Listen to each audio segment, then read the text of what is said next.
the skylight open to peer out and see where these so-called visitors had got to. The weight of the drifts was too much, and the window wouldn't budge. That had been hours ago. Midnight had ticked by, and the snow kept falling, and the visitors hadn't turned up. Jano Podlaski was almost inaccessible in bad weather, and even in the very best weather, it baffled Zofia as to why anyone would be coming all this way. The stud farm and the neighbouring village had no part to play in this war. They could hardly be considered a strategic location for the Germans, who currently occupied Poland. The big main cities, Warsaw and Krakow, were miles to the west, and it was a long and dangerous journey from there in the middle of winter to this tiny village in the wilderness by the Russian border. On a night like this, the visitors must have realised how deadly the roads would be and changed their minds. Otherwise, they would be here already. Alone in the darkness, Zofia had mulled all of this over in her mind. She got up and tried to prise open the skylight again to see out, but it was no use. She'd looked at her watch and been maddened by how slowly the hands moved, and when the hands swept past midnight and then began to edge towards the half-past mark, cold and lonely, she could take it no longer. The Colonel's orders made no sense. No one was coming. What was the harm, then, in her leaving this miserable icebox of scratchy hay and going back downstairs? And that was how she had found herself wobbling down the ladder and feeling her way in the darkness until she was finally at the fourth door. "I'm here," she breathed through the gaps in the wood as she began to work at the cast-iron bolt. "Please, don't be angry. It was the Colonel who made me stay away from you.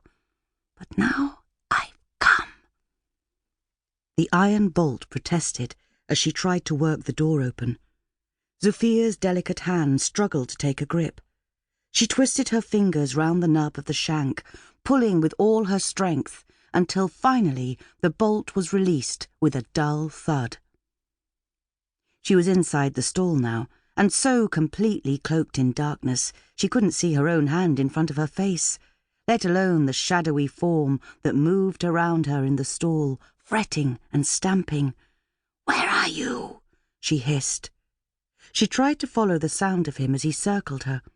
He was moving nearer, and, instinctively, she turned, thinking that she was facing him, and then realising she'd been wrong as he took her by surprise, and she felt a hard shove against the small of her back.